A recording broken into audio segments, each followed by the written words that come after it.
Welcome, everyone. Today's session is focused on object-oriented programming, commonly referred to as OOP, using the Java programming language. This presentation is designed to introduce you to the conceptual foundation of OOP, explain its core principles, also known as the pillars of OOP, and demonstrate how these ideas are implemented through practical Java code examples. As software systems grow larger and more complex, writing simple linear code is no longer sufficient. Object-oriented programming provides a structured and systematic way to design software that is easier to understand, maintain, and extend. By the end of this session, you will begin to see programming not just as writing instructions, but as designing real-world systems using objects and classes. Object-oriented programming, or OOP, is a programming paradigm in which software is designed and organized around objects rather than just functions or procedures. An object represents a real-world entity. It combines both data attributes and behavior methods into a single unit. This approach allows programmers to model software in a way that closely resembles how we understand the real world. The importance of OOP lies in its ability to make programs more readable, reusable, and easier to manage. Instead of writing one long sequence of instructions, we divide a program into smaller, meaningful components that work together. In everyday life, we interact with objects such as cars, mobile phones, or bank accounts. Each of these objects has properties and behaviors. OOP allows us to represent these same ideas directly in code. For example, if we were building a car system, we would not treat it as a single block of logic. Instead, we would define separate objects such as the engine, wheels, and brakes. Each object has its own responsibility, but together they form a complete system. This object-based structure makes software easier to design, debug, and extend, especially for large applications. Java is a high-level object-oriented programming language that was designed with portability and reliability in mind. One of Java's most important design goals is platform independence, which is commonly described by the phrase "write once, run anywhere, run anywhere." This means that a Java program can run on different operating systems without modification, as long as a Java virtual machine is available. Java has a very strong connection with object-oriented programming. It is often described as a pure object-oriented language because almost everything in Java is organized inside classes and objects. Unlike procedural languages, Java does not allow freestanding functions. All executable code must belong to a class. Although Java supports primitive data types such as int, double, and char for efficiency, these types are still managed within an object-oriented structure. In practice, this means that you cannot write a Java program without defining at least one class, and program execution always begins from a class. In addition to its object-oriented nature, Java provides several important features that make it suitable for large-scale software development. Java is secure as it runs programs inside a controlled environment. It is robust with strong error handling and type-checking mechanisms. Java also simplifies memory management through automatic garbage collection, which removes unused objects from memory. This reduces programming errors and allows developers to focus more on program logic rather than low-level memory control. Object-oriented programming is built on four fundamental principles, commonly known as the four pillars of OOP. These principles form the foundation of effective and maintainable software design. Understanding them is essential for writing clean, scalable, and reusable code. The first pillar is encapsulation. Encapsulation refers to the practice of protecting data by bundling variables and methods together within a class and restricting direct access to the internal data. This helps maintain data integrity and prevents unintended modifications. The second pillar is inheritance. Inheritance allows a class to reuse the properties and behaviors of another class. By inheriting existing code, we reduce duplication and establish a clear relationship between classes, making programs easier to extend and maintain. The third pillar is polymorphism. Polymorphism enables flexible behavior, where the same method name can represent different behaviors depending on the object that invokes it. This allows programs to be more dynamic and adaptable to change. The fourth pillar is abstraction. Abstraction focuses on simplifying complexity by exposing only the essential features of an object while hiding the implementation details. This helps programmers concentrate on what an object does rather than how it does it. Together, these four pillars provide a structured approach to software development, ensuring that object-oriented programs are modular, secure, and easy to manage. In object-oriented programming, the two most fundamental concepts are classes and objects. Every object-oriented program is built using these two building blocks. A class can be thought of as a blueprint or logical template. It defines what an object should look like by specifying its data members, such as variables, and its behaviors, such as methods. However, a class by itself does not occupy memory. It only provides a structure or definition. For example, a student class may define properties like ID and name, and a behavior such as displaying student information. At this stage, no real student exists in memory, only the definition exists. An object, on the other hand, is the actual instance of a class. When we create an object using the new keyword, Java allocates memory for that object. Each object represents a specific real-world entity. For instance, when we write new student, Java creates a real student object in memory, such as a student named Fahim with a particular ID. Multiple objects can be created from the same class, and each object maintains its own data. In the given code example, the student class defines two fields, ID and name, along with a method called display that prints the student's information. The main class then creates an object named S1 using the student class. Values are assigned to the object's fields, and the display method is called to show the stored data. This example demonstrates how a class provides the structure, while an object represents a real usable entity created from that structure. Encapsulation is one of the core pillars of object-oriented programming. It focuses on protecting data by controlling how it is accessed and modified. The main problem encapsulation solves occurs when data members are declared as public. If data is public, any part of the program can directly modify it. This can lead to invalid or unsafe states. For example, in a banking system, someone could accidentally set a bank balance to a negative value, which should never be allowed. To solve this problem, encapsulation uses access modifiers. Data members are declared as private, which means they cannot be accessed directly from outside the class. Instead, we provide public methods, commonly called getters and setters, to interact with the data. These methods act as controlled entry points. Through setters, the programmer can add validation or security checks before modifying the data. This ensures that the object always remains in a valid and consistent state. In the given code example, the variable balance is declared as private, so it is hidden from direct access. The only way to change its value is through the setBalance method. Inside this method, checks can be added to prevent invalid values, such as a negative balance. This approach improves data security, reliability, and maintainability of the program. Inheritance is one of the fundamental pillars of object-oriented programming. It allows one class to acquire the properties and behaviors of another class, forming a clear parent-child relationship between classes.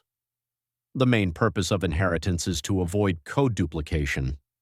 When multiple classes share common characteristics or behaviors, those common features are placed in a parent class, also known as a superclass. Other classes, called child classes or subclasses, inherit from this parent class. For example, consider animals such as dogs and cats. Both animals eat, so the eat-a-class behavior can be placed in a general animal class. Specific animals like dog or cat can then reuse this behavior instead of redefining it. In Java, inheritance is implemented using the extends keyword. When a class extends another class, it automatically gains access to the public and protected members of the parent class. In the given code example, the dog class extends the animal class. As a result, dog automatically inherits the eat method without needing to write it again. At the same time, the dog class can define its own unique behavior, such as the bark method. This structure improves code reusability, makes programs easier to maintain, and establishes a logical hierarchy within the application. Polymorphism is one of the most powerful concepts in object-oriented programming. The word polymorphism comes from two Greek words, poly, meaning many, and morphism, meaning forms. Together, polymorphism means one entity having many forms. In programming, polymorphism allows the same method name to perform different behaviors, depending on the object that is calling the method. This makes programs more flexible and extensible. Polymorphism is especially useful when we are working with inheritance. A child class can provide its own specific implementation of a method that is already defined in its parent class. This slide focuses on runtime polymorphism, which is achieved through method overriding. In method overriding, a subclass provides a specific version of a method that already exists in the superclass, using the same method name and parameters. In the given code example, both the animal class and the cat class have a method named sound. The animal class defines a general sound, while the cat class overrides this method to provide a more specific behavior by printing meow. When a cat object calls the sound method, Java decides at runtime which version of the method to execute. Instead of calling the animal version, it executes the overridden method in the cat class. This behavior allows us to write general code that can work with different types of objects, while still producing specific results based on the actual object type. Abstraction is one of the core principles of object-oriented programming that focuses on hiding implementation details and exposing only the essential features of an object. In simple terms, abstraction emphasizes what an object does, not how it does it. The main purpose of abstraction is to reduce complexity. By hiding unnecessary details, abstraction allows users or programmers to interact with an object without needing to understand its internal working. This makes programs easier to use, maintain, and extend. A common real-world analogy is driving a car. When you drive, you interact with the steering wheel, accelerator, and brakes. These act as an interface. You do not need to know how the engine combustion or transmission system works internally. The complexity is hidden from the driver. In Java, abstraction is achieved using abstract classes and interfaces. An abstract class may contain abstract methods that are declared but not implemented. In the given code example, the shape class is declared as abstract and contains an abstract method called draw, which has no method body. This means the class only defines what needs to be done, not how it is done. The circle class extends the shape class and provides the actual implementation of the draw method. Java enforces this rule, ensuring that every concrete subclass must define the behavior of the abstract method. This approach allows programmers to write flexible and scalable code, where the same abstract structure can support multiple implementations. In Java, abstraction can be implemented using two main mechanisms: abstract classes and interfaces. Although both are used to hide implementation details, they are designed for different purposes. An abstract class is typically used when objects are closely related and share common characteristics. For example, classes such as dog, cat, and bird can all extend an abstract class called animal. An abstract class can contain a mix of abstract methods and regular methods, as well as instance variables. This allows it to provide some common behavior while leaving specific details to its subclasses. An interface, on the other hand, is used to represent capabilities or actions that can be shared by unrelated classes. For example, a flyable interface can be implemented by both a bird and an airplane, even though they do not belong to the same class hierarchy. Interfaces focus on what a class can do, rather than what it is. A key advantage of interfaces is that Java allows multiple inheritance through interfaces, meaning a class can implement multiple interfaces at the same time. Because Java does not support multiple inheritance of classes, interfaces provide a powerful way to design flexible and loosely coupled systems. Object-oriented programming is widely adopted in professional software development because it offers several important benefits that help in building reliable, scalable, and maintainable systems. One major benefit of OOP is security. Security is achieved through encapsulation, where sensitive data is hidden inside classes and can only be accessed through controlled methods. This prevents unauthorized or accidental modification of data. Another key benefit is reusability. Through inheritance, existing code can be reused in new classes without rewriting it. This follows the principle of write once, use many times, which reduces development time and minimizes code duplication. OOP also improves maintainability. Because code is divided into small independent classes, programs become modular. When a bug is fixed or an improvement is made in one class, the change automatically applies wherever that class is used, without affecting the rest of the system. Finally, OOP supports scalability. New features and functionalities can be added to an existing system by creating new classes or extending existing ones. This can be done without breaking or modifying the existing code, making it easier to grow large applications over time. These advantages make object-oriented programming a preferred approach for building real-world and enterprise-level software systems. Object-oriented programming is not just a theoretical concept. It is extensively used in real-world and industry-level applications. Its principles help developers design systems that are secure, flexible, and easy to manage. One important application of OOP is in banking systems. Banking software requires a high level of security and data protection. Encapsulation is used to protect sensitive information such as account balances and transaction details by restricting direct access and allowing controlled operations only through secure methods. OOP is also widely used in educational management systems. These systems involve complex relationships between different entities such as students, teachers, courses, and departments. Inheritance helps model these relationships efficiently by allowing shared properties and behaviors to be defined in parent classes and reused in child classes.